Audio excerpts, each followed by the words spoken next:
तो देखिए यार, पवन सिंह का नया गाना आया है और एक नया पोस्ट भी आया है, प्लस चोरी का सुनने में आया है। तो आपसे एक ही रिक्वेस्ट है, वीडियो को लास्ट तक देखिएगा, ठीक है। बात करते हैं गाने के बारे में। गाना काफ़ी अच्छा है एंड गाने का लिरिक्स भी बहुत शानदार है और वीडियो क्वालिटी तो ज़बरदस्त है। गाने को आवाज़ पवन सिंह एंड शिवानी सिंह ने दिया है।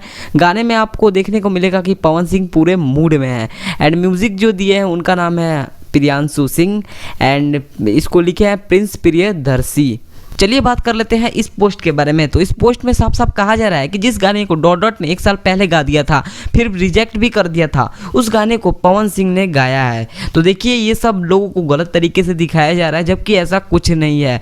इस गाने को किसी और ने गाया है।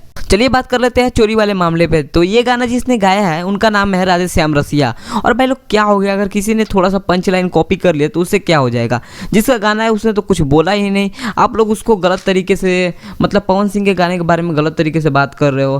खैर, अब जिसको समझ में आया उसको ठीक है, जिसको नहीं समझ में आया उसका क्या कर सकते हैं। बिल्कुल, आपने मेरे दिल की बात बता दी। चल चल गाना ये 12 साल पुराना गाना है एंड आप लोग पवन सिंह के गाने को गलत बोल रहे हैं। मैं उन यूट्यूबर्स को बोल रहा हूँ जो कि पवन सिंह के गाने को गलत तरीके से दिखा रहे हैं, ठीक है। एंड वीडियो पसंद आया तो वीडियो को लाइक करके चैनल को सब्सक्राइब कर दो और मिलते हैं किसी नेक्स्ट वीडियो में। तब तक के लिए जय हिंद, जय भारत।